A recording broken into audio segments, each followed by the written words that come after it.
Hello दोस्तों, आज की कहानी मेरे और मेरे ससुर जी के रिश्ते के बीच की है। मेरा नाम कामिनी है और मेरी उम्र अभी 26 साल है। मैं काफी खूबसूरत हूँ। मैंने अपनी बॉडी को पूरा फिट रखा हुआ है क्योंकि मैं रोजाना एक्सरसाइज करती हूँ। मेरी शादी को 7 साल हो चुके हैं। मेरे मम्मी पापा ने गरीबी की वजह से मेरी शादी कम उम्र में ही एक अमीर लड़के से करवा दी, लेकिन वो लड़का अक्सर बीमार रहता था। उसके हार्ट में कोई प्रॉब्लम थी। मैं अपनी शादी से ज्यादा खुश नहीं थी, पर मेरे पति मुझसे बहुत ज्यादा प्यार करते थे। अब मेरी शादी को 2 साल हो चुके थे, लेकिन अभी तक कोई भी बच्चा नहीं हुआ था। हमारे घर में मैं, मेरे पति और ससुर जी थे। हम तीनों ही बहुत प्यार से रहते थे। मेरे ससुर जी की उम्र 45 से 50 साल की होगी, लेकिन वो काफी जवान दिखते हैं क्योंकि उन्होंने अपने शरीर को पूरा फिट रखा हुआ है। फिर एक दिन मेरे पति की तबीयत ज्यादा खराब हो गई और उनकी मृत्यु हो गई। मेरे सामने मानो दुखों का पहाड़ टूट पड़ा हो। अब मैं एक विधवा हो चुकी थी। धीरे धीरे मेरे पति को गुजरे काफी समय हो गया था। अब मेरे ससुर जी और मैं दोनों ही घर में रहते थे। मैं बहुत ही उदास रहने लगी थी, लेकिन मेरे ससुर जी मुझे बहुत समझाते थे कि कामनी, अब जो होना था वो हो गया है, इतनी टेंशन मत लो, तुम भी बीमार हो जाओगी। मैं तो कहता हूँ कि तुम दोबारा से शादी कर लो, अभी तुम्हारी उम्र ही क्या है। पर साथ ही साथ वो मुझे अजीब सी नजरों से देखते थे। फिर मैं अपना घर चलाने के लिए जॉब करने लगी क्योंकि मेरे घर में अब कमाने वाला कोई नहीं बचा था।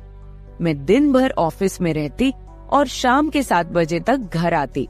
ससुर जी का बिजनेस ठीक ठाक चलता था, पैसों की कुछ खास चिंता नहीं थी। फिर भी मैं सोचती हूँ कि खाली घर पर बैठकर क्या करूँगी, इसलिए जॉब करती हूँ और थोड़ा दिल भी बहल जाता है और टाइम पास भी हो जाता है।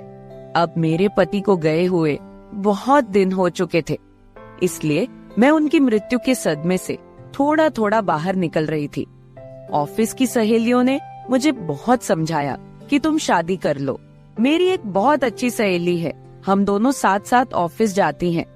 एक दिन ऑफिस से निकलते वक्त मेरी सहेली ने मुझे घर पर बुलाया क्योंकि मेरे ऑफिस और घर के बीच ही मेरी सहेली का घर है। तो मैं उसके घर चली गई। हमने चाय पी और फिर इधर उधर की थोड़ी बातें की। मेरी सहेली ने कहा कि क्या तुझे पता है ऑफिस में क्या चल रहा है?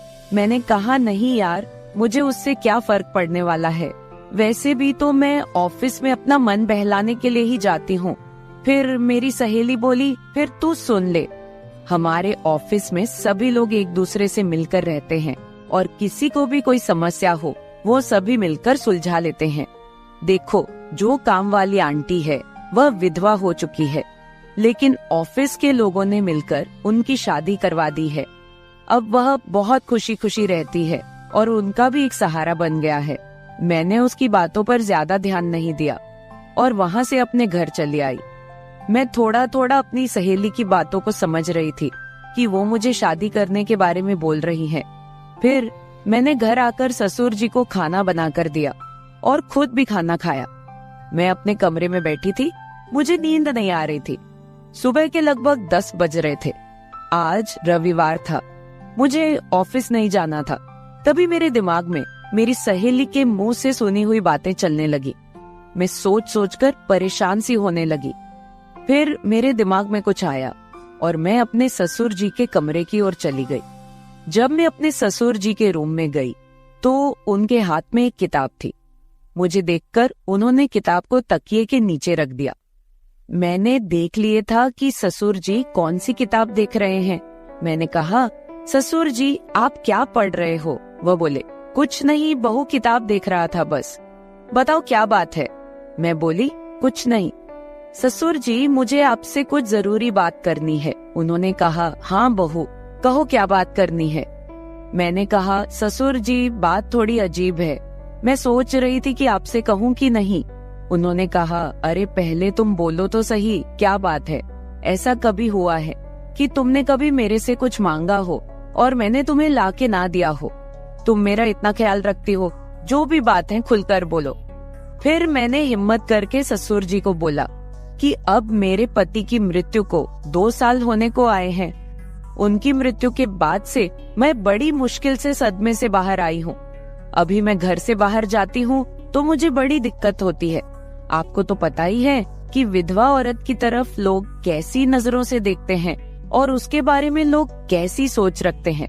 आपने मुझे बहुत बार बोला है कि तुम शादी कर लो। मैं चाहती हूँ कि आप मेरे लिए एक पति की खोज करो, क्योंकि अकेले मेरी जिंदगी मुझसे नहीं निकाली जा रही। मैं भी चाहती हूँ कि मेरा भी कोई जीवन साथी हो जो मेरे सुख दुख की बात करे और मुझे बहुत ज्यादा प्यार करे। आपको पता है, एक औरत की कई जरूरतें होती हैं जो सिर्फ पति ही पूरी कर सकता है।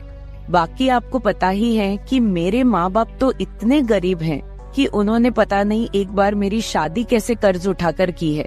मैं अब उनको कोई तकलीफ नहीं देना चाहती। अब मेरे लिए तो आप ही सब कुछ हो। मैं बड़ी हिम्मत करके आपसे ये बात कह रही हूँ। मुझे विश्वास है कि आप मेरे लिए कुछ अच्छा ही करोगे।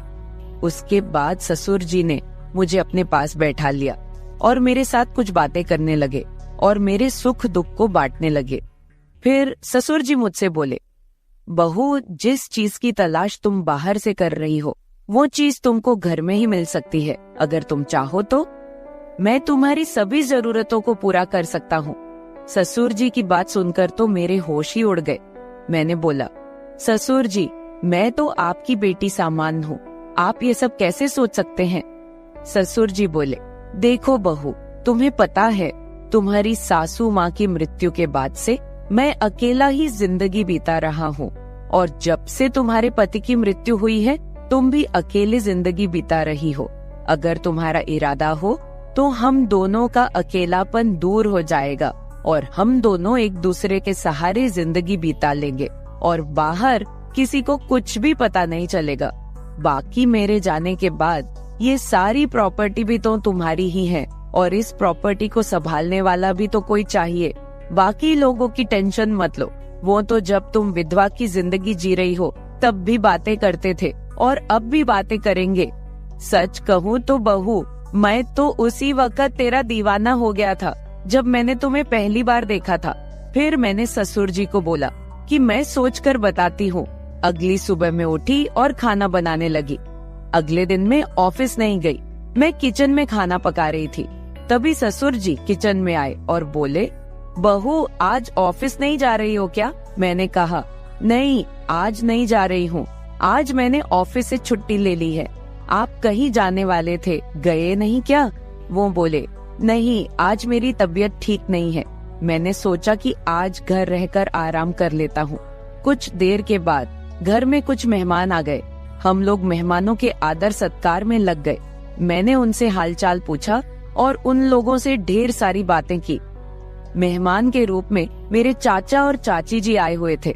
जब मैं मेहमानों से बातें कर रही थी तभी ससुर जी बाहर घूमने चले गए। उनकी आदत है कि जब वह घर पर रहते हैं तो वह खेतों की तरफ घूमने चले जाते हैं। फिर थोड़ी देर के बाद मेरे चाचा चाची भी खाना खाकर चले गए। दोपहर के 1 बजे का समय हो चुका था। मेरे दिमाग में ससुर जी की बातें घूम रही थी। मैं सोच रही थी कि इस अकेलेपन के साथ मैं सारी जिंदगी कैसे बिताऊंगी। मैं ससुर जी के साथ रहूंगी तो हो सकता है कि हमारा कोई बच्चा भी हो जाए। और ससुर जी की बात सही है, उनके जाने के बाद उनकी सारी प्रॉपर्टी भी तो मेरी ही है। मुझे ससुर जी की बातें काफी हद तक सही लग रही थी। फिर मैंने ससुर जी को कॉल किया और बोली, ससुर जी, खाना तैयार हो गया है, आकर खाना खा लीजिए। इस पर वह बोले, मैं अभी बाहर हूँ और मुझे थोड़ा टाइम लगेगा। मैंने कहा, ठीक है, मैं जरा बाहर जा रही हूँ तो देर शाम तक वापस आऊंगी, क्योंकि मैंने मार्केट शॉपिंग करने के लिए जाना था। फिर मैं मार्केट चली गई और वहाँ से अपने लिए और ससुर जी के लिए कुछ कपड़े खरीद कर लाई।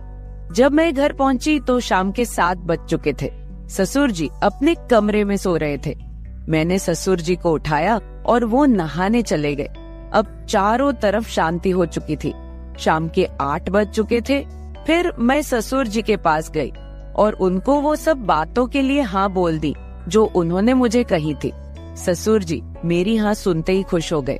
फिर मैं उनके साथ, उसके बाद तो आप समझ ही सकते हैं, जो होना था वो हो गया। मैंने ससुर जी को फिर से अपनी ख्वाहिश बताई और ससुर जी ने मेरी ख्वाहिश पूरी कर दी। हम दोनों ने 1 से 2 घंटे तक एक दूसरे से वो सब बातें की और सारा काम किया। इस तरह से हम दोनों ससुर बहू काफी खुशी खुशी पति पत्नी की तरह रहने लगे। अब मुझे किसी भी चीज की दिक्कत नहीं होती, क्योंकि अब मुझे कहीं भी जाना होता है तो मैं ससुर जी के साथ चली जाती हूँ और हम खूब एंजॉय करते हैं। कुछ दिन बीत जाने के बाद ससुर जी बोले, कामिनी, अब तुम मेरे बिजनेस के बारे में सारा कुछ समझ लो और खुद सारा बिजनेस संभाल लो। फिर मैंने जॉब छोड़कर ससुर जी का सारा बिजनेस खुद संभाल लिया। अब हम दोनों पति पत्नी के जैसे रहने लगे हैं। मैं ससुर जी की हर बात का ख्याल रखती हूँ और वो भी मेरी हर बात का ख्याल रखते हैं। कुछ देर के बाद हमारे घर बच्चा भी हो गया और हमारी जिंदगी काफी अच्छे से चल रही है, क्योंकि ससुर जी ने मेरी हर कमी को पूरा कर दिया है। हमें दुनिया की कोई परवाह नहीं है, कोई कुछ भी बोले, हम लोग अपने घर खुश हैं। तो मेरे प्यारे दोस्तों, अगर आप लोगों को मेरी ये कहानी पसंद आई हो तो चैनल को सब्सक्राइब जरूर कर ले और बेल नोटिफिकेशन ऑन कर ले। एक प्यारा सा कमेंट करके बताएं कि आपको मेरी स्टोरी कैसी लगी। कल मिलेंगे एक और वीडियो के साथ। धन्यवाद।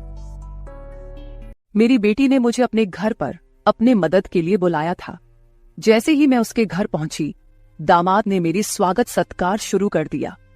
एक बार तो आधी रात को दामाद अचानक मेरे कमरे में आया। मेरे बगल में आकर उसने मेरी चादर के ऊपर से हाथ फेरते हुए कहा, सासू माँ, आपकी बेटी अब बहुत थकी हुई है, अब वह पुरानी लगने लगी है, अब आप ही मुझे खुश रख सकेंगी। दामाद ने मुझे सांस लेने का भी समय नहीं दिया। वह रात से लेकर सुबह के 3 बजे तक लगातार। नमस्ते दोस्तों, आज की इस कहानी में आपका स्वागत है। मेरा नाम राधिका है और आज मैं आपको अपना और अपनी बेटी की कहानी सुनाने जा रही हूँ, तो दिल को थाम कर सुनिएगा। मेरी बेटी को उसके ऑफिस के काम से घर के कामों के लिए समय नहीं मिल रहा था। एक दिन उसका मुझे फोन आया और उसने कहा, माँ, मुझे घर के कामों में आपकी बहुत जरूरत है, कुछ दिन मेरे पास आओगी क्या? बेटी की चिंता में मैं तुरंत उसके घर चली गई। मुझे देखते ही बेटी से ज्यादा दामाद खुश हो गए। वे मेरी इतनी सेवा सत्कार क्यों कर रहे थे, ये मुझे समझ नहीं आ रहा था। लेकिन दामाद अचानक से बदल गए थे। मुझे देखते ही मेरी बेटी ने मुझे गले लगाया। उसके पीछे दामाद ने भी मुझे गले लगाया। इससे पहले उन्होंने कभी मुझे इस तरह से गले नहीं लगाया था। अचानक उनमें इतना बदलाव कैसे आ गया, ये मेरी समझ में नहीं आया। जब दामाद ने मुझे गले लगाया तो मुझे बहुत शर्म महसूस हुई। मेरी बेटी सरिता ने अपने पति के इस व्यवहार पर ध्यान भी नहीं दिया। जैसे ही मैं बेटी के घर पहुंची, उसने मुझसे कहा कि वह मेरे हाथों से बनी उसकी पसंदीदा सब्जी खाना चाहती है। आते ही मैं फ्रेश होकर बेटी के किचन में चली गई। उस रात दामाद और बेटी दोनों बड़े चाव से खाना खा रहे थे। खाना खत्म होते ही सरिता बोली, माँ, आज आपके हाथ का खाना खाकर बहुत अच्छा लगा। उसके कहने पर दामाद ने भी हामी भरते हुए कहा, मुझे तो ऐसा लग रहा है जैसे बहुत दिनों बाद पेट भरकर खाया हो। दामाद ने मेरी तारीफ किया तो सरिता ने अपने पति को गुस्से से देखना शुरू कर दिया। वह बोली, सुमित, मेरी माँ के सामने मेरी बुराई मत करो। तुम ऐसा बोल रहे हो जैसे मैं रोज खाना बनाती ही नहीं हूँ। क्या तुम रोज बाहर मेस में खाते हो? उन दोनों के बीच तू मैं शुरू हो गई। तब मैंने दोनों को शांत करते हुए कहा, सरिता, छोटी छोटी बातों को बड़ा मत बनाओ। दामाद तो बस मजाक में तुम्हारे सामने मेरी तारीफ कर रहे होंगे। वैसे भी रोज तो मैं यहाँ नहीं रहती, तुम ही अपने पति का ख्याल रखती हो। शायद वे सिर्फ हंसी मजाक कर रहे हों। मैंने अपनी बेटी से यह कहा क्योंकि मैं दामाद को कुछ कह नहीं सकती थी। खाना खत्म होते ही सरिता हाथ धोकर अपने कमरे में चली गई। मैं डाइनिंग हॉल साफ करने लगी। मेरी मदद के लिए दामाद थे। वे बोले, सरिता को तो कोई परवाह ही नहीं है। माँ, इतने दिनों बाद आप घर आईं, फिर भी वह पहले ही दिन से आपके ऊपर सारा काम छोड़कर मोबाइल लेकर कमरे में चली गई। यही तो रोज का हाल है। दामाद की बात से सहमत होकर मैंने डाइनिंग टेबल से बर्तन उठाए। तभी दामाद भी मेरी मदद के लिए किचन में आ गए।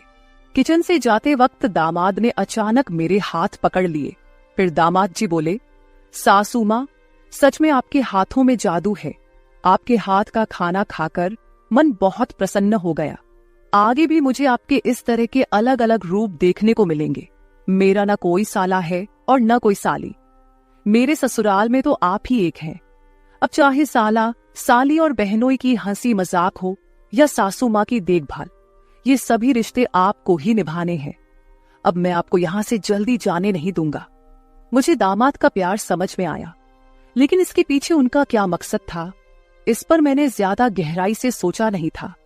इसी तरह कुछ दिन और बीत गए। मुझे बेटी के घर आए कुछ ही दिन हुए थे, तभी मैंने महसूस किया कि उन दोनों पति पत्नी के बीच कुछ ठीक नहीं था। लगातार 3 दिन से मुझे रात को उनकी बड़बड़ाहट और दामाद की आवाज उनके कमरे से सुनाई दे रही थी। वह बात प्रेम की तो बिल्कुल नहीं थी। उन दोनों के बीच कुछ गड़बड़ थी, ये मुझे साफ महसूस हो रहा था, क्योंकि जब से मैं वहां आई थी मैंने उन्हें कभी साथ में हंसते खेलते नहीं देखा था। एक दिन शाम को सरिता ऑफिस से जल्दी घर आ गई। उसे घर पर देख मैं 2 कप कॉफी लेकर उसके कमरे में चली गई। मुझे उससे थोड़ी बात करनी थी। कॉफी का बहाना लेकर मैं उसके कमरे में गई। मैंने उसके हाथ में कॉफी का कप दिया, लेकिन वह मुझसे बात करने के बजाय मोबाइल में व्यस्त थी। तब मैंने उसका मोबाइल खींचते हुए बोली, सरिता, क्या मुझे यहाँ बुलाने का मकसद यही है कि मैं तुझे मोबाइल खेलते हुए देखूं? मैं आई हूं और तू मुझसे 2 मिनट भी बैठकर बात नहीं कर रही। अरे 2 शब्द मां से तो बोल, और अगर तुझे बात नहीं करनी तो मुझे तुझसे बात करनी है। जैसे ही मैंने उसका मोबाइल छीन लिया, उसका ध्यान मेरी ओर हो गया। वह बोली, बोलो मां, तुम्हें मुझसे क्या इतना जरूरी बात करनी है? तब मैंने उससे कहा, सरिता, तू खुद को इतनी कूल दिखाती है, क्या सच में तू वैसी ही है? क्या सच में तुम्हारे घर का माहौल इतना कूल है? मेरी बातों पर सरिता के चेहरे पर एक सवालिया निशान उभर आया। वह बोली, मां, तुम क्या बोल रही हो? मुझे तो कुछ समझ में नहीं आ रहा। जो बोलना है सीधे बोलो। अब तुम टीचर नहीं हो और ना मैं तुम्हारी स्टूडेंट, जो तुम मुझसे इतने सख्ती से बात कर रही हो।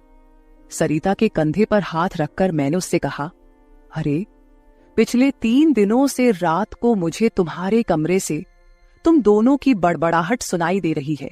क्या तुम दोनों के बीच सब कुछ ठीक है? अभी तुम्हें बच्चा भी होना है। अभी से ही तुम्हारे बीच अनबन शुरू हो गई है। अभी तो तुम्हें साथ में पूरा जीवन बिताना है।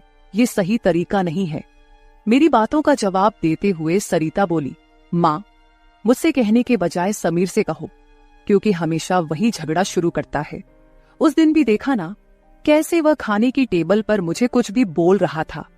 फिर वह बोली, मां, अब तुम ही बताओ, मैं ऑफिस में भी थक जाती हूँ। ऊपर से घंटों ट्रैफिक में फंसकर घर आना पड़ता है। अब 3 दिन से तुम घर आई हो तो मुझे थोड़ी राहत मिली है, नहीं तो रोटियां बेलते वक्त भी मेरी आंख लग जाती थी। अब इतनी थकान के बाद भी मैं समीर को कैसे समय दूं? समीर तो कुछ समझने को तैयार ही नहीं है। और वैसे भी तुम्हें यहां बुलाने का आइडिया उसी का था। वह कह रहा था कि सासू मां के आने से तुम्हें भी थोड़ा आराम मिलेगा। तुम यहां आई हो तो उसकी खाने की शिकायतें भी थोड़ी कम हो गई हैं। नहीं तो हर बात में ये ऐसा और वो वैसा ही चलता रहता था। तुम्हें बुलाने से पहले वह कह रहा था कि जब मेरी सासू मां आएंगी तो मैं उनसे सारी ख्वाहिशें पूरी करवाऊंगा। अब तुम्हारे दामाद को तुमसे क्या ख्वाहिशें पूरी करवानी है, ये तुम ही देख लो। उसकी शिकायतों से तो मुझे थोड़ी राहत मिल गई है।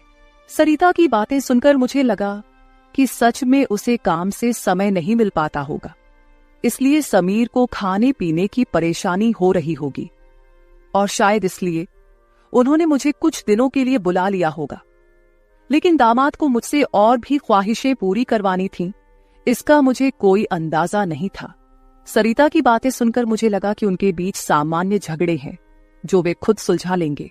इसीलिए आगे मैंने सरिता को और नहीं समझाया। जैसे ही मैं उसके कमरे से बाहर निकली, मुझे दामाद की गाड़ी का आवाज सुनाई दिया। उस दिन समीर भी जल्दी घर आ गए थे। उन्हें घर में देखकर मैंने कहा, आज आप जल्दी आ गए, चलो अच्छा हुआ। आज तुम दोनों बाहर जाकर डिनर कर लो, घर में संभाल लूंगी। उन्हें थोड़ा बाहर घूमने फिरने का मौका मिलेगा, इसलिए मैंने उन्हें डिनर के लिए बाहर जाने को कहा। लेकिन दामाद ने कहा, सासू माँ, होटल जाने की जरूरत नहीं है। आज मेरे बॉस का 50वां जन्मदिन है। बॉस ने जन्मदिन के मौके पर एक 5 स्टार होटल में पार्टी रखी है और हमें खास तौर पर उस पार्टी में बुलाया गया है। समीर की बात सुनकर मैंने कहा, अरे वाह, तो फिर तुम दोनों जल्दी से अच्छे से तैयार हो जाओ और साथ में पार्टी में जाओ। तब दामाद जी बोले, सासू माँ, हम दोनों अकेले नहीं जाएंगे। बॉस ने पूरे परिवार को बुलाया है और आप भी हमारे परिवार हैं, इसलिए आप भी हमारे साथ चलो। तब सरिता भी मुझसे जिद करने लगी। उसने कहा, माँ, घर पर तुम अकेले बैठी क्या करोगी? तुम भी हमारे साथ चलो, तुम्हें भी अच्छा लगेगा। एक तो जब से तुम यहाँ आई हो, मैं तुम्हें कहीं बाहर घुमाने भी नहीं ले जा पाई। मैं छुट्टी लूंगी तो लूंगी, पर अभी तो तुम हमारे साथ बाहर चलो, कम से कम तुम्हारा भी मन थोड़ा हल्का हो जाएगा। उन दोनों का इतना जोर बढ़ गया कि मुझे भी उनके साथ जाने के लिए तैयार होना पड़ा। मैं हमेशा कहीं भी जाती थी तो अपने साथ 1-2 पार्टी वियर कपड़े रखती थी। इस बार भी मैंने पिंक रंग की नेट वाली साड़ी साथ रखी थी। मैंने वही साड़ी पहनकर अच्छे से तैयार होकर कमरे से बाहर आई। जैसे ही मैं बाहर आई, दामाद मुझे लगातार देखने लगे। वो मुझे ऊपर से नीचे तक नजर फेरने लगे। उन्होंने कहा, आज आपको सासू माँ कहने में मुझे शर्म आ रही है, क्योंकि आप किसी भी तरह से उम्रदराज नहीं लग रही हैं। आज तो आप किसी हीरोइन से कम नहीं लग रही हैं। दामाद की बातों पर मुस्कुराते हुए मैं बाहर गाड़ी के पास चली गई। कुछ देर बाद घर को लॉक करके बेटी और दामाद भी बाहर आ गए। दामाद मेरी तारीफ कर रहे थे, लेकिन सरिता का ध्यान उस पर नहीं था। लेकिन जैसे ही पार्टी में गए और दामाद के बॉस हमारे पास आए, उन्होंने मुझे देखकर समीर से कहा, समीर, तुम्हारी साली तो बहुत ही सुंदर है। इस पर समीर कुछ बोलते उससे पहले ही सरिता बोली, बॉस, ये समीर की साली नहीं है, ये तो माँ है, ये समीर की सास है। हमारे रिश्ते को सुनकर बॉस चौंक गए। उन्होंने कहा, आपकी खूबसूरती और जवानी को देखकर ऐसा बिल्कुल नहीं लगा कि आप सासू माँ हो सकती हैं। बॉस ने अपनी गलती स्वीकारते हुए मुझसे माफी मांगी और वहां से चले गए। बॉस के जाते ही दामाद मेरी तारीफ करने लगे। उन्होंने कहा, सच में सासू माँ, आज तो आप सरिता से भी ज्यादा खूबसूरत लग रही हैं। सच में पत्नी तो ऐसी होनी चाहिए। ऐसा कहकर दामाद ने मेरे हाथ पर ताली मारी और हंसने लगे। लेकिन उनकी इस मजाक पर सरिता गुस्से से मेरी ओर देखने लगी। अब मुझे धीरे धीरे दामाद की नजरों का एहसास होने लगा था। कुछ देर बाद हम घर जाने के लिए निकल पड़े। घर पहुंचते ही सरिता और मैं एक साथ गाड़ी से उतरे। गाड़ी से उतरते ही सरिता ने मुझसे कहा, माँ, आज के बाद तुम्हें इतना सजने संवरने की कोई जरूरत नहीं है। थोड़ा अपनी उम्र के हिसाब से रहना सीखो। गुस्से में तीखे शब्द बोलते हुए सरिता पैर पटकती हुई घर के अंदर चली गई। मुझे उसका गुस्सा कुछ समझ नहीं आया। असल में मुझे तो किसी भी बात पर गुस्सा आने का सवाल ही नहीं था। फिर भी सरिता मुझसे नाराज होकर पैर पटकते हुए घर के अंदर चली गई थी। नादान लड़की सोचकर मैंने उसकी बातों को नजरअंदाज किया और घर में जाकर अपने कमरे में चली गई। कुछ देर बाद फ्रेश होकर मैंने रात में सोने के लिए नाइट गाउन पहन लिया। रोज की तरह सोने से पहले मैंने अपने हाथ पैरों पर बॉडी लोशन लगाया। तभी अचानक दरवाजे पर दस्तक हुई। दरवाजे पर दामाद थे। हमारी नजरें मिलते ही दामाद ने कहा, सासू माँ, अंदर आ सकता हूं। ये घर उनका ही था, फिर भी वो कमरे में आने के लिए मुझसे अनुमति ले रहे थे। मैंने कहा, ये घर तो आपका ही है, मेरी अनुमति लेने की क्या जरूरत, आप यहाँ कभी भी आ जा सकते हो। फिर हंसते हुए दामाद कमरे के अंदर आ गए।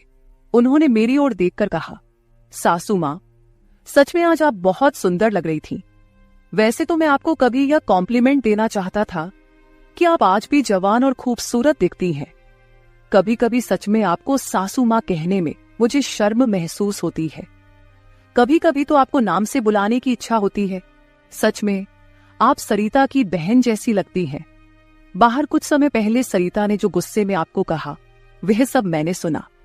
उसकी बातों पर ध्यान मत दीजिए। और हाँ, एक जरूरी बात यह है कि सरिता की बातों को दिल पर लेकर आप अपना रहन सहन बिल्कुल मत बदलिए। आप जैसी हैं बहुत अच्छी हैं। दामाद के मुंह से अपनी तारीफ सुनकर मेरे मन में लड्डू फूटने लगे। अगर 45 साल की किसी महिला की तुलना 21 साल की जवान लड़की से की जा रही हो तो जाहिर है वह महिला खुश होगी ही। उस समय मेरे साथ भी वैसा ही हुआ था। दामाद की प्रशंसा पर मैं शर्मा गई थी। उस दिन के बाद दामाद की हदें बढ़ने लगी। 4 दिन बाद मुझे अपनी बेटी के कमरे से उनकी बहस की आवाजें सुनाई दी। मैं अपने कमरे से बाहर झांकते हुए वह सब सुन रही थी। तभी दामाद कमरे से बाहर आते दिखे। दामाद को बाहर आते देख मैं जल्दी से अपने कमरे में चली गई। मैं कमरे की लाइट बंद करने ही वाली थी कि समीर मेरे कमरे में आ गया। वो काफी गुस्से में लग रहा था। मैंने उसे एक गिलास पानी दिया और पूछा, सब ठीक तो है ना? इस पर दामाद बोले, सासू माँ, आपकी बेटी और आप में कितना फर्क है। शादी के बाद पति से कैसा व्यवहार करना चाहिए, उसे कैसे खुश रखना चाहिए, आपने सरिता को कुछ भी नहीं सिखाया। जब भी मैं उसके पास जाता हूँ वह मुझसे एक ही बात कहती है कि मैं बहुत थक गई हूँ। आपकी बेटी अब पूरी तरह बूढ़ी दिखने लगी है, उसके सामने आप जवान लगती हैं। कहाँ आपकी जवानी और कहाँ सरिता की समय से पहले आई बुढ़ापा। मैंने शांत रहकर समीर की सारी बातें चुपचाप सुनी। उनकी बातें खत्म होते ही मैंने उसे समझाते कहा, दामाद जी, आप गुस्सा मत कीजिए। सरिता अपने ऑफिस के काम में पूरी तरह थक जाती है, इसलिए वह थोड़ी परेशान हो गई है। कुछ दिन आप दोनों बाहर घूमने चले जाइए, सब कुछ ठीक हो जाएगा। काम की भाग दौड़ में खुद के लिए भी समय निकालना जरूरी है। इस पर दामाद बोले, मैं तो सब कुछ करने के लिए तैयार हूँ, लेकिन आपकी बेटी को ऑफिस से छुट्टी लेने की इच्छा होगी, तभी मैं भी उसके साथ कहीं जा सकूंगा। मैंने फिर से दामाद को समझाया और उनके हाथ में पानी का गिलास दिया। दामाद से बात करते हुए अनजाने में मेरा हाथ उनके पैर पर रख दिया गया। अचानक दामाद ने अपने पैर पर रखा मेरा हाथ अपने हाथ से पकड़ा और मेरे हाथ से गिलास को एक ओर रखते हुए दूसरे हाथ से मेरे चेहरे से बाल हटाकर बोले, सासू माँ, आप सच में बहुत सुंदर हैं। आपको देखकर तो सरिता को देखने की इच्छा ही नहीं होती। कहाँ आपके चेहरे का तेज और कहाँ सरिता की झुर्रियां। दामाद मेरे सामने मेरी बेटी की बुराई कर रहे थे। मैंने उन्हें कहा, आप मेरी सुंदरता की तारीफ कर रहे हैं, इसके लिए धन्यवाद, लेकिन जिस लड़की के बारे में आप बुरा भला कह रहे हैं वह मेरी बेटी है, ये मत भूलिए। दामाद बोले, सासू माँ, मैं कुछ गलत नहीं कह रहा हूँ, जो सच है वही कह रहा हूँ। अब सरिता बूढ़ी दिखने लगी है तो क्या करूं? आपके सामने वह सच में फीकी पड़ती है। आपकी सुंदरता बेहद मनमोहक है। बोलते बोलते दामाद की नजर मुझ पर टिकने लगी थी। तब मैंने उनसे कहा, अब काफी रात हो गई है, आपको जाकर सो जाना चाहिए, नहीं तो सरिता यहाँ आ गई तो वह और नाराज हो जाएगी। मैंने दामाद को जैसे तैसे अपने कमरे से बाहर किया, नहीं तो वह रात भर मेरे कमरे में ही बैठे रहते। खैर, जो भी हो, लेकिन समीर ने मेरी जो प्रशंसा की वह मुझे बहुत पसंद आई। अगले दिन शाम को जब दामाद ऑफिस से घर आए तो उन्होंने कहा, सासू माँ, कल मुझे 2 टिफिन पैक कर दीजिए, और वो भी भरकर। जब से आप मेरा टिफिन बना रही हैं, ऑफिस में मेरी क्रेडिट कुछ ज्यादा ही बढ़ गई है। मेरे दोस्त रोज मेरे टिफिन की तारीफ करते रहते हैं, और आज तो मेरे बॉस ने भी मेरी तारीफ की। सबको लगा कि मेरी पत्नी ने इतना अच्छा खाना बनाया है, लेकिन मैंने सबका भ्रम दूर कर दिया और उन्हें बताया कि यह जादू मेरी पत्नी के हाथों में नहीं, बल्कि मेरी सासू माँ के हाथों में है। कल मेरे बॉस ने आपसे टिफिन मांगा है, और हाँ, टिफिन के साथ आप भी अच्छे से तैयार रहिएगा, क्योंकि बॉस ने आपको भी मिलने के लिए बुलाया है। मेरे दोस्तों को भी आपसे मिलने की इच्छा है। दामाद मेरी तारीफों के पुल बांध रहे थे, तभी सरिता वहीं बैठी थी। बातें करके समीर डाइनिंग हॉल से बाहर चले गए। मैं भी किचन में रात का खाना बनाने जाने लगी। तभी सरिता ने कहा, माँ, तुम्हें अपने दामाद के सामने ज्यादा कूल बनने की कोशिश नहीं करनी चाहिए। मैंने तुम्हें उसी दिन समझाया था कि तुम्हें अपनी उम्र के हिसाब से रहना चाहिए। अब ना तुम नौकरी करती हो, ना पापा है, तो तुम्हें इन सब नखरों की क्या जरूरत है। कल तुम समीर के ऑफिस जा ही रही हो तो एकदम साधारण और सादगी से जाओ। मुझे तुम्हारा यह टाप टिप रहना बिल्कुल अच्छा नहीं लगता। मेरी अपनी बेटी मुझ पर हुक्म चलाने लगी थी। उस समय मुझे सरिता की बातों पर बहुत गुस्सा आया। मैंने उससे कहा, सरिता, उस दिन मैंने तुम्हें बच्चा समझकर कोई जवाब नहीं दिया। लेकिन अब तुम्हारी हिम्मत बढ़ती जा रही है। याद रखना, मैं तुम्हारी मां हूं, ये मत भूलना। मुझसे बात करते समय अपनी जुबान का ख्याल रखो। एक बात तो तुम्हें भी अच्छे से पता है कि मुझे हमेशा से टाप-टिप रहने की आदत है। मैं अपनी आदत किसी के कहने से नहीं बदलूंगी। इंसान जितना अच्छा रहता है उतना ही फ्रेश दिखता है, यही मेरा मानना है। तुम चाहे कुछ भी कहो, मैं अपनी रहन सहन नहीं बदलने वाली। अगर किसी को बदलना है तो तुम खुद को बदलो, अपना चिड़चिड़ा स्वभाव बदलो। कभी कभी तो मुझे लगता है कि तुम मेरी ही बेटी हो या नहीं। उस दिन पहली बार मैं अपनी बेटी से इतने गुस्से में बात कर रही थी। इससे पहले सरिता ने भी कभी मुझसे इतने कटु शब्दों में बात नहीं की थी। इसलिए उससे गुस्सा होकर मैं किचन में चली गई। उस रात खाना खाते समय भी मैंने किसी से बात नहीं की। अगले दिन दोपहर के 1 बजे के बाद मुझे मेरे दामाद का फोन आया तो मैं तैयार होकर उनके ऑफिस जाने के लिए निकली। शाम को मैं और समीर साथ ही घर लौटे। मुझे और समीर को साथ देखकर सरिता और भी ज्यादा नाराज हो रही थी। अब मुझे उसकी नाराजगी से कोई फर्क नहीं पड़ता था। वो तो अपने पति को भी खुश नहीं रख पाई थी। मैंने भी अब उससे किसी तरह की कोई उम्मीद नहीं रखी थी। लेकिन इधर मेरे दामाद अब मुझसे बहुत अच्छे से पेश आने लगे थे। हर 2-3 दिन में वो मुझसे कहते कि उनके ऑफिस में उनके दोस्तों ने या कभी उनके बॉस ने मुझसे मिलने के लिए बुलाया है। उस दिन भी सुबह नाश्ता करते समय दामाद ने मुझसे कहा, सासू माँ, घर के सारे काम जल्दी निपटा लीजिए क्योंकि आज भी आपको ऑफिस जाना है। मैंने उनकी बात पर सहमति जताई। जैसे ही समीर ऑफिस के लिए निकले, सरिता ने मुझे घेर लिया। उसने कहा, माँ, मैं कुछ दिनों से देख रही हूँ रोज तुम अपने दामाद के ऑफिस जा रही हो, शाम को उनके साथ हंसती खेलती घर लौटती हो। अब भी तुम दोनों में सास दामाद का रिश्ता बरकरार है या फिर सीमाएं पार हो गई हैं? उस समय सरिता कुछ ज्यादा ही बोल गई थी। मैंने उस पर जोर से चिल्लाई, फिर भी उसे कोई फर्क नहीं पड़ा। उसने कहा, मुझ पर चिल्लाने की बजाय एक बार यह सोचो कि तुम्हारा और तुम्हारे दामाद का रिश्ता किस मोड़ पर जा रहा है। अगर मेरी बात समझ में नहीं आई तो तुम यहां से जा सकती हो। उसकी बातें सुनकर मेरी आंखों से आंसू बहने लगे। मेरे आंसुओं की परवाह किए बिना सरिता ऑफिस चली गई। उसके बाद 5 घंटे बीत गए, लेकिन मैं अपने कमरे में बैठी आंसू बहाती रही। समीर के लगातार फोन आ रहे थे, लेकिन मैंने फोन उठाने से इनकार कर दिया। 5 घंटे बाद मैंने खुद को संभाला और अपना बैग पैक करने लगी। जैसे ही मैं सरिता के घर से निकलने लगी, दरवाजा खोलते ही मैंने देखा कि बाहर मेरा दामाद गाड़ी पार्क कर रहा था। मुझे अचानक जाता देख उन्होंने मेरा हाथ पकड़ा और सीधे घर के अंदर ले आए। कमरे में पहुंचते ही समीर ने मेरा बैग खाली कर दिया। वह बोले, सासू मां, ये क्या हो रहा है? आप बिना कुछ कहे यहां से क्यों जा रही हैं? मैंने उन्हें सरिता की बात कुछ नहीं बताई। मैंने कहा, मेरे कारण शायद आपके रिश्ते में दूरियां आ रही हैं। अब मुझे भी यहां आए काफी दिन हो गए हैं। मैं अपनी बेटी का घर नहीं तोड़ना चाहती। आप अपने जीवन में खुश रहिए, अब मुझे यहां से जाना चाहिए। मैं फिर से अपना बैग पैक करने लगी। तभी दामाद ने मुझे अपनी ओर घुमाए। फिर मेरे कंधे पर हाथ रखकर उन्होंने कहा, सासू मां, जरूर सरिता ने आपको कुछ बुरा भला कहा होगा। मैंने आपको पहले ही समझाया था कि उसकी बातों पर ध्यान न दे। वह मूर्ख है, उसे खुद को संभालना नहीं आता। मुझे तो लगता कि आपकी बेटी आपसे जलने लगी है। जो लोग जलते हैं वे दुआ नहीं देते, इसलिए आपको भी बेफिक्र होकर ठाठ से रहना चाहिए। समीर मुझे हंसाने की कोशिश करने लगे। मेरी आंखों में आंसू देखकर उन्होंने मेरे आंसू पोंछे और कहा, किसी की बातों से इतना हताश मत होइए, मैं आपके साथ हूं। उनके बोलने में एक अलग ही प्यार था। उस दिन के बाद से रोज रात को जब सरिता सो जाती, समीर मेरे कमरे में आने लगे। अब उनका मेरे कमरे में आना मुझे खटकता भी नहीं था, क्योंकि हमारा रिश्ता एक अलग ही मोड़ पर जाने लगा था। अब समीर मेरे सिर्फ दामाद नहीं रहे। 4-5 दिन से समीर मेरे कमरे में आ रहे थे।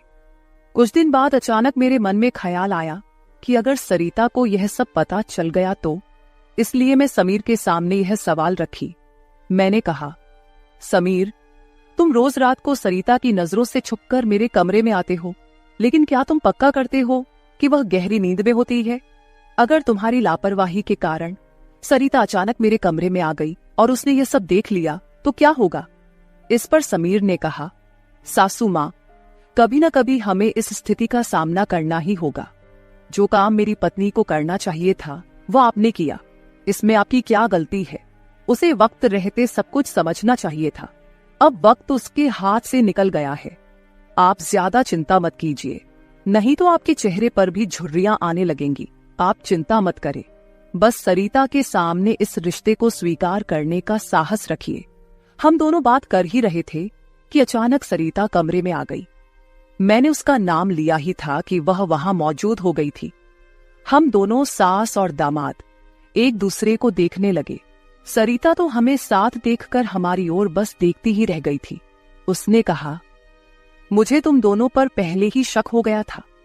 समीर, तुम्हें क्या लगा कि तुम रोज रात को मुझे चकमा देकर जाते हो और मुझे इसका बिल्कुल पता नहीं चलता? मैं तो बस मौके का इंतजार कर रही थी, क्योंकि मुझे तुम दोनों को रंगे हाथ पकड़ना था। अब तो मैंने तुम्हारी सारी बातें रिकॉर्ड कर ली हैं और तुम्हें इस हालत में भी देख लिया है। सरिता बोल ही रही थी कि तभी समीर का फोन बजा। उसने मेरा हाथ छोड़ दिया और कमरे से बाहर चला गया। थोड़ी देर पहले जब वह मुझे समझा रहा था तो उसने मेरा हाथ पकड़ रखा था। कुछ ही मिनटों बाद वह एक शख्स को लेकर कमरे में वापस आया। वह तीसरा शख्स और कोई नहीं बल्कि समीर का बॉस था। उसे आधी रात को घर में देखकर सरिता चौंक गई। उसने बॉस की ओर देखकर कहा, आप इस समय यहां कैसे? बॉस आश्चर्यचकित होकर सरिता को देख रहे थे। तब सरिता बोली, आप यहां क्यों आए हैं ये तो मुझे नहीं पता, पर मुझे अब एक गवाह मिल गया है। वह बॉस के सामने मेरे और मेरे दामाद के रिश्ते के बारे में बकवास करने लगी। तभी समीर के बॉस यानी रघुवीर जी सरिता की ओर देखकर बोले, सरिता, तुम यह क्या बकवास कर रही हो? तुम्हें पता है तुम अपनी माँ और अपने पति के बारे में क्या कह रही हो? अब तो सरिता और भी ज्यादा बकवास करने लगी। तभी समीर उस पर चिल्लाया। उसने कहा, मैं अभी तक सब सुन रहा था। मुझे पता था कि तुम समझदार नहीं हो, इसलिए मैंने तुम्हें कुछ नहीं बताया, लेकिन अब तुम बॉस के सामने कुछ भी बकवास करने लगी हो। शायद अब तुम्हें सच बताने का समय आ गया है। मैं समीर को शांत रहने के लिए कह रही थी, लेकिन उसने मेरी एक न सुनी।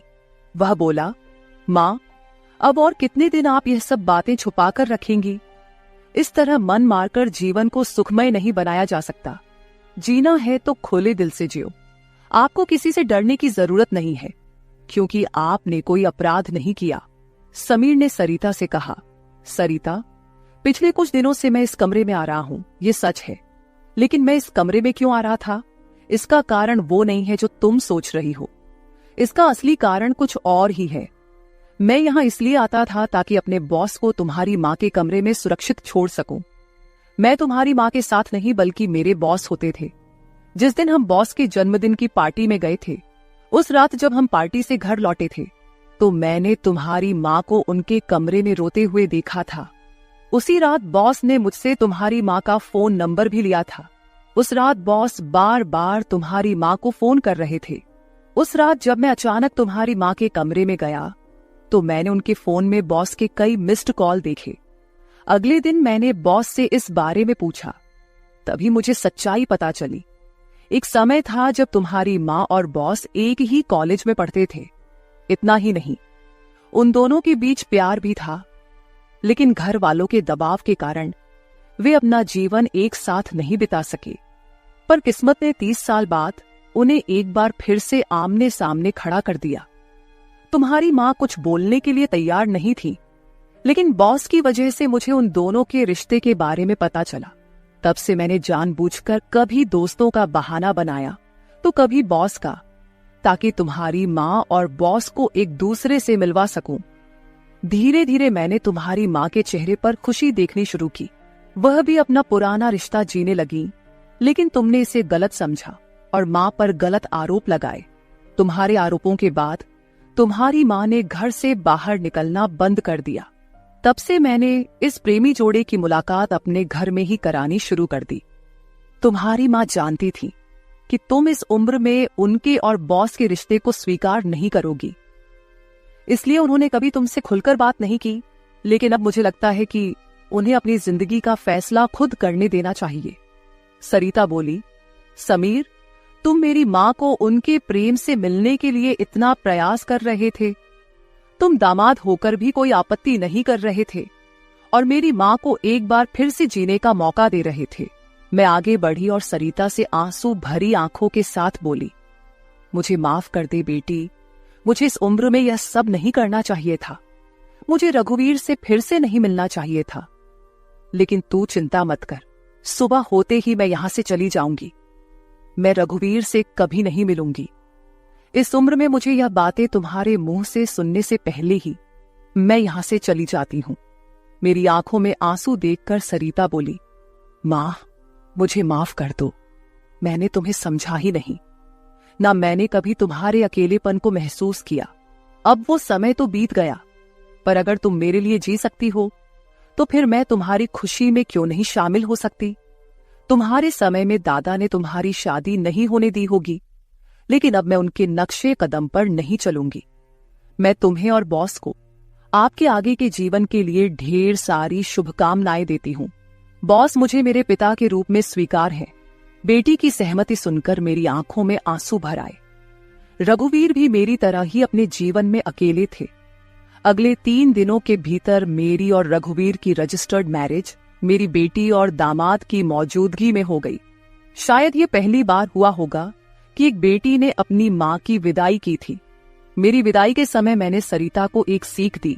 मैंने उससे कहा, सरिता, पैसा सब कुछ नहीं होता, इसीलिए हमेशा पैसे के पीछे भागना छोड़कर कभी अपने परिवार पर भी ध्यान देना चाहिए। कर्तव्यों से भागकर ना तो जीवन पूरा होता है, ना ही खुशियां मिलती हैं।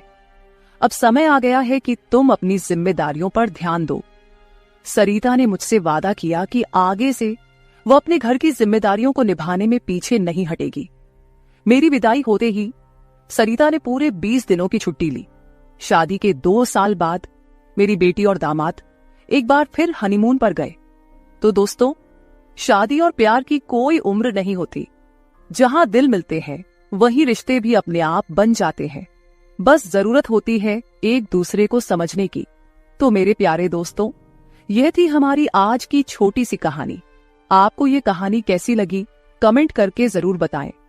अगर आप ऐसी ही और भी इंटरेस्टिंग और रोमांटिक कहानियां सुनना चाहते हो तो चैनल को सब्सक्राइब जरूर कर ले और बेल आइकॉन ऑन कर ले, ताकि आपको मेरी आने वाली नई वीडियो की सूचना तुरंत मिल सके।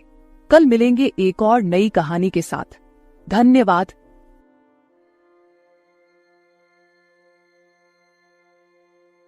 रात के करीब 12 बजे का वक्त था।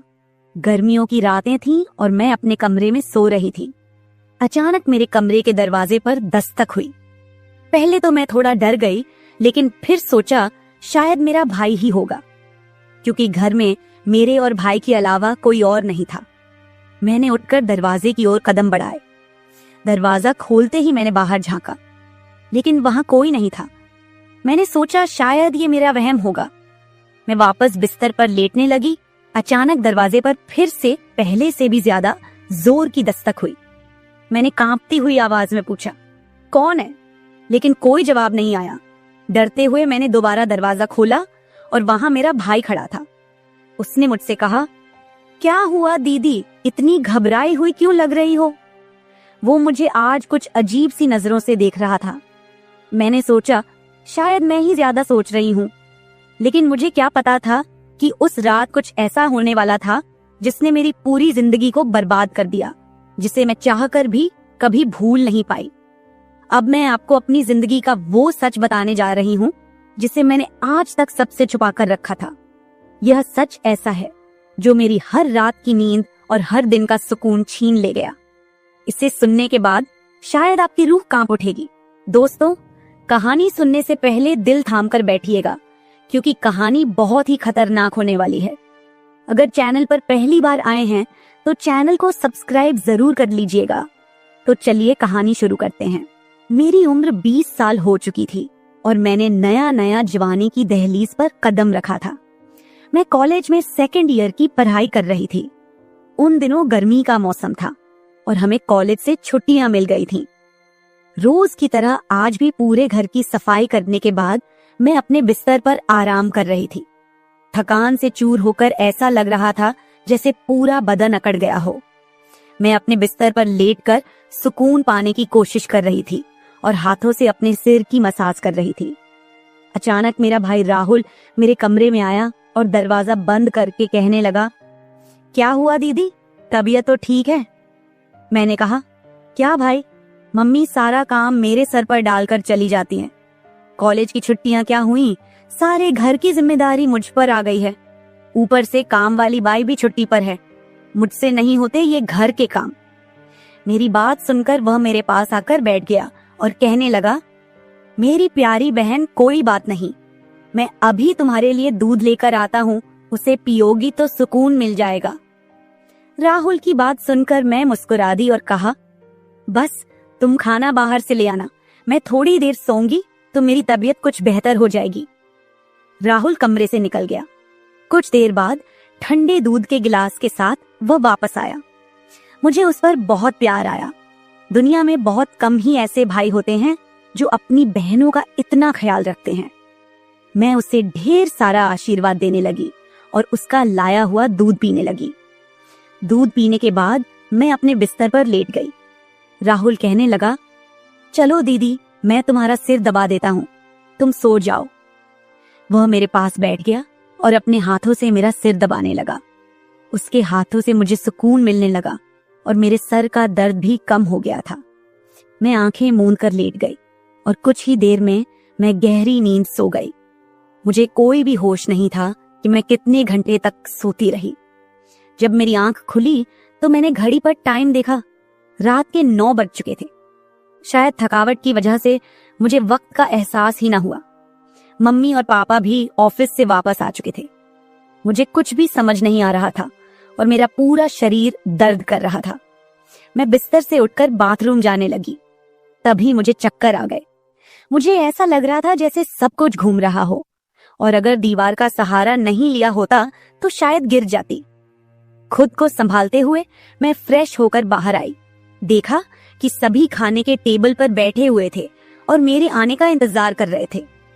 मैं जाकर आराम के साथ कुर्सी पर बैठ गई। मेरी हालत काफी खराब हो चुकी थी और थकावट से मेरा पूरा बदन दर्द कर रहा था। राहुल ने देखा कि मैं थकी हुई हूँ तो तुरंत मम्मी से कहने लगा, मम्मी देखिए, अंजलि दीदी पर काम का बोझ थोड़ा कम डाला करे। अरे, अगर काम वाली नहीं आ रही तो उसकी जगह किसी और को रख ले। यह बेचारी सारा दिन काम करके थक जाती है। देखें तो इसकी रंगत भी पीली पड़ चुकी है। वाकई में मेरी हालत दिन ब दिन खराब होती जा रही थी।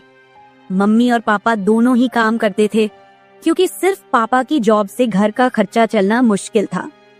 साथ ही हमारी पढ़ाई का खर्च भी काफी था, इसलिए मम्मी भी उसी कंपनी में काम करती थी जहां पापा।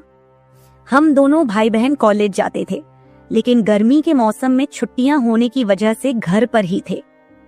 मैंने एक बात नोटिस की थी कि पिछले कुछ हफ्तों से राहुल मेरे कुछ ज्यादा ही करीब होने लगा था। जब से मुझे कॉलेज से छुट्टियां मिली थीं, तब से वह मेरा कुछ ज्यादा ही ख्याल रखने लगा था। अगर मैं घर का कोई काम करती तो वह आकर मदद करने लगता। कभी कभी काम करते वक्त मुझे थकावट महसूस होती तो वह मुझे आराम से बिठाकर मेरा सिर दबा देता।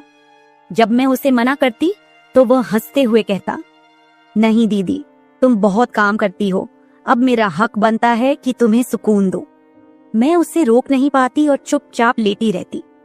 लेकिन एक रात जो हुआ उससे मेरे होश उड़ गए थे। क्या राहुल कभी ऐसा कर सकता था? मैं अपने कमरे में सो रही थी। आधी रात के करीब मुझे महसूस हुआ कि जैसे कोई मेरे कमरे में आकर खड़ा हो गया हो। धीरे धीरे वह बिस्तर के पास आ रहा हो और मैं सोते हुए भी महसूस कर सकती थी कि कुछ अजीब हो रहा है। मुझे तुरंत झटका सा लगा और मैंने आंखें खोल दी।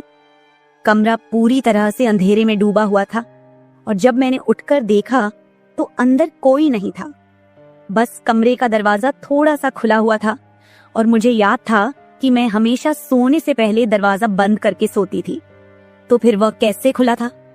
मैं चुपचाप उठकर दरवाजे को लॉक करने लगी। फिर से बिस्तर पर जाकर सोने की कोशिश की, लेकिन जैसे ही मेरी आंखें बंद हुईं, मुझे फिर से कुछ कदमों की आहट सुनाई दी। जैसे कोई बिस्तर के पास आकर बैठा हो, और फिर मुझे लगा जैसे कोई मेरे पास आकर अपना हाथ बढ़ा रहा हो। मैंने पलट कर देखा, लेकिन कोई नहीं था। मेरी धड़कन तेज हो गई थी और मुझे घबराहट होने लगी थी।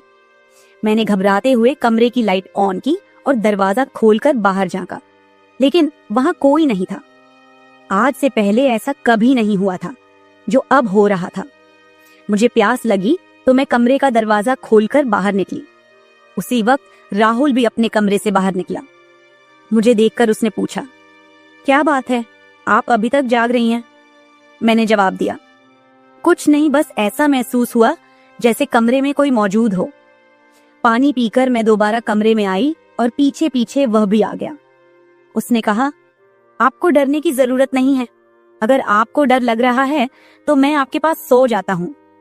मैंने उसे मना किया, नहीं, तुम्हें परेशान होने की जरूरत नहीं है, जाओ और आराम करो।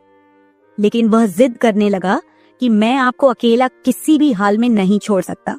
आपकी तबीयत खराब हो सकती है, मैं आपको तकलीफ में नहीं देख सकता। आप सो जाएं, मैं यही सो जाता हूँ। आखिरकार उसकी जिद के आगे मुझे झुकना पड़ा। मैं बिस्तर पर लेट गई और उसने भी सोफे पर तकिया रखा और मेरे पास में ही सो गया। लेकिन उस रात मुझे ऐसा महसूस हुआ जैसे कोई मेरी ओर काफी देर तक ध्यान से देखता रहा हो। उसने मेरे बालों को सहलाया, मेरे चेहरे पर उंगलियां फेरी और मैं सो रही थी। अगली सुबह जब मैं उठी तो मेरा मूड बड़ा अजीब था, लेकिन जब मैंने अपने आप पर गौर किया तो मैं हैरान रह गई। शुक्र था कि मैंने अपने आप को दुपट्टे से ढक रखा था। मेरी कमीज बेतरतीब हो चुकी थी। मुझे हैरत हुई क्योंकि आज से पहले मैं कभी इस तरह आराम से नहीं सोई थी। आज मैं बहुत खुश महसूस कर रही थी, न जाने क्या वजह थी। मैंने अपने भाई की तरफ देखा तो वह भी बहुत खुश था। मैंने उसको पूछा, तुम आज इतने खुश क्यों हो? तो कहने लगा, जिसको आप जैसी बहन मिल जाए वो क्यों ना खुश हो। घर के सारे काम निपटाकर जब मैं बैठी तो राहुल तेल लेकर मेरे पास आ गया। कहने लगा, अंजलि दीदी, आप अपने बाल खोल दे, मैं आपके सर में मालिश कर देता हूँ। मुझे उसकी हरकतें कुछ अजीब लग रही थीं। मैंने कहा, ये तुम्हारा काम नहीं है, जाओ अपनी पढ़ाई करो, मुझे मालिश की जरूरत नहीं है। मगर उसने मेरी बात नहीं मानी और खुद ही मेरे बालों से कैचर उतार कर कहने लगा, आप नखरे मत किया करो, किस्मत वालों को ही ऐसे भाई मिलते हैं। जब आपका भाई आपके खूबसूरत रेशमी बालों में मसाज करना चाहता है तो आपको क्या समस्या हो सकती है? आ जाइए, मैं आपके सर की मसाज कर देता हूँ, आपको बहुत सुकून मिलेगा। वह मुझे उठाकर कमरे में ले गया। मैं बेड पर तकिया रखकर लेट गई। मेरे बाल बेड से नीचे लटक रहे थे। वह मेरे सरहाने बैठकर मेरे बालों की मसाज करने लगा। राहुल मुझसे 3 साल छोटा था, मगर मुझे नाम से बुलाता था। कहता, आप इतनी प्यारी हैं कि आपको देखकर दिल करता है कि आप हमेशा इसी तरह मुस्कुराती रहें और मैं आपका लाभ उठाता रहूं। वह मेरे सिर की मालिश कर रहा था और उसके हाथों में जैसे जादू था। मुझे इतना मजा आया कि मैं नींद की वादियों में खोने लगी। तेल की खुशबू भी बहुत जबरदस्त थी। तेल की हल्की हल्की महक कमरे में फैल चुकी थी। मैंने उत्सुकतावश उससे पूछा, ये तेल कौन सा है? उसने मुस्कुराते हुए जवाब दिया, ये एक खास तेल है जो आपकी सुंदर जुल्फों को और भी चमकदार बनाएगा। आपके बालों की खास देखभाल के लिए ही लाया हूँ। उसकी बातें मुझे बहुत अजीब सी लग रही थी। मैं समझ नहीं पाती थी कि वह किस तरीके से बात कर रहा है। मालिश के दौरान कब मुझे नींद आ गई पता ही नहीं चला। कुछ समय बाद जब मेरी आंख खुली तो मेरे पूरे बदन में भारीपन महसूस हो रहा था। ऐसा लगा रहा था जैसे किसी ने मुझ पर बहुत ज्यादा वजन रख दिया हो। मेरी टांगों और हाथों में अजीब सा दर्द था, मानो घंटों तक मैं किसी भारी बोझ के नीचे रही हूं। पूरे बदन में दर्द सरायत कर रहा था। मैं धीरे धीरे उठकर बैठी और चारों तरफ नजर दौड़ाई। मेरे कपड़े हल्के हल्के गीले हो गए थे और पंखा भी बंद था। कमरे में गर्मी का एहसास हो रहा था। मैंने चक्कर खाती हालत में बेड से नीचे कदम रखा, मगर पैरों में जैसे जान नहीं थी। मैंने अपने भाई को देखा जो शांत और सामान्य नजर आ रहा था। लेकिन ये सब क्या हो रहा था? मुझे समझ नहीं आ रहा था कि आखिरकार ऐसा क्यों हो रहा है। बड़ी मुश्किल से खुद को घसीटते हुए मैं बाथरूम पहुंची और फ्रेश होकर आई। आईने में अपनी हालत